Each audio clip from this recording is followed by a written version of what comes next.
মকর সংক্রান্তিতে মোদীকে দেখা গেল অন্য রূপে। গরুকে নিজের হাতে খাওয়াচ্ছেন প্রধানমন্ত্রী নরেন্দ্র মোদী। দিল্লির 7 লোক কল্যাণ মার্গে নিজের বাসভবনে মোদীকে দেখা গেল অন্য ভূমিকায়। মকর সংক্রান্তির শুভ উপলক্ষে নিজের বাসভবনে বেশ কয়েকটি গরুকে নিজের হাতে খাবার খাওয়ালেন দেশের প্রধানমন্ত্রী নরেন্দ্র মোদী।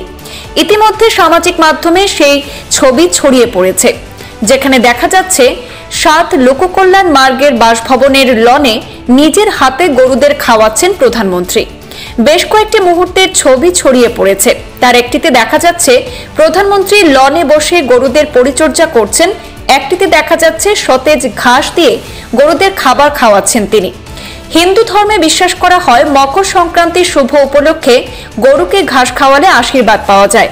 এর আগেও প্রধানমন্ত্রীকে কেন্দ্রীয় মন্ত্রী এল মুরুগানের বাসভবনে আয়োজিত একটি সাংস্কৃতিক অনুষ্ঠানে যোগ দিয়েছিলেন। অনুষ্ঠান চলাকালীন তিনি সকল দেশবাসীকে পোঙ্গলের শুভেচ্ছাও জানিয়েছেন। তিনি বলেছিলেন, এই উৎসব এক ভারত শ্রেষ্ঠ ভারতের আবেগকে চিত্রিত করে।